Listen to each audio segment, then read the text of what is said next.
Let's take a look at this Canon camera, talk about some basics, but for this project we're going to keep it pretty simple.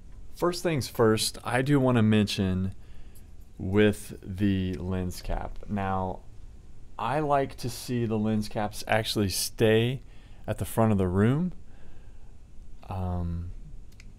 but you might take it with you and then lose it. I like to just leave them right where you check the camera out. Every lens cap has a number on the bottom of it that is aligned to the camera number right there. So when I ask you what camera number you have, you will know right there where that camera number is. We're going to power these on by flipping the switch. For the purposes of this, we're going to start just by flipping it to on, and we are going to clear the settings. And then I'm going to show you how to put the SD card in, and we're going to set it up for some quick camera operations.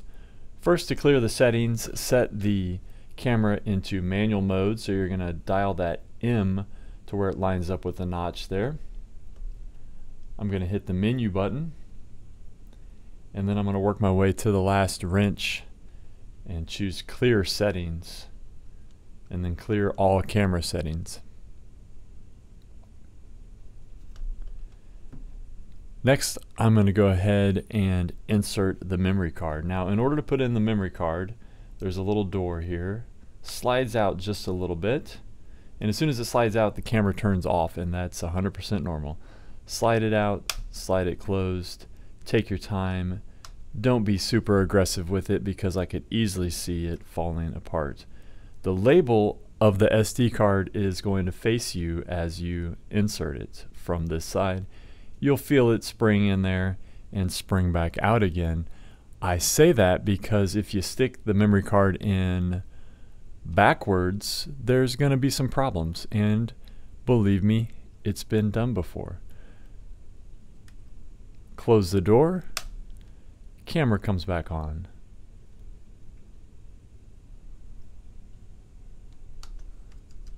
I got a little error message on mine, and that's okay. I'm just going to make sure that this little lock switch is not on.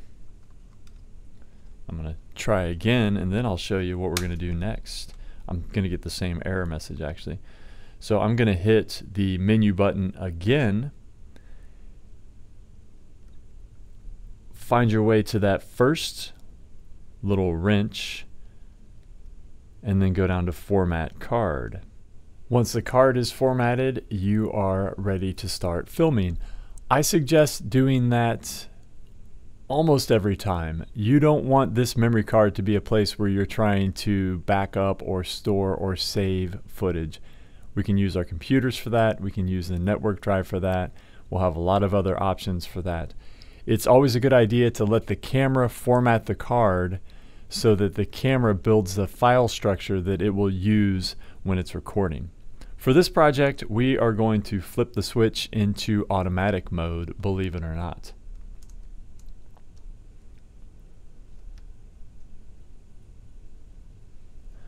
Make sure the upper switch is dialed all the way to the video selection. And for this project, we're going to use automatic settings. As we get on to other projects, we're going to really get a handle on how to set these up, and we're not going to use automatic ever again. So let's keep this as our little secret that we used automatic.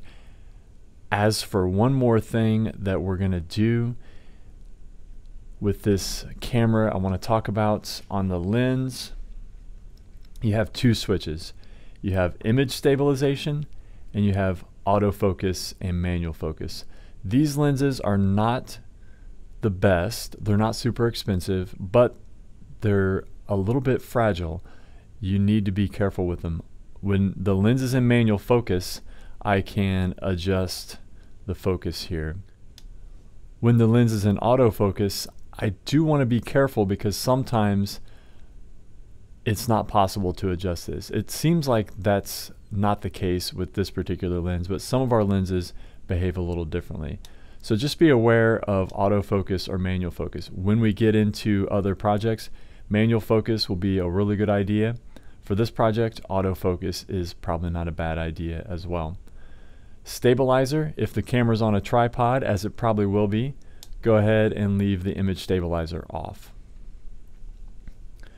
When it comes time to record, point at your subject, hold the shutter half down until it focuses, which again, it will only do in autofocus mode, and then hit this red button right there and you're recording. I'm going to give you a few more tidbits of advice as far as recording goes.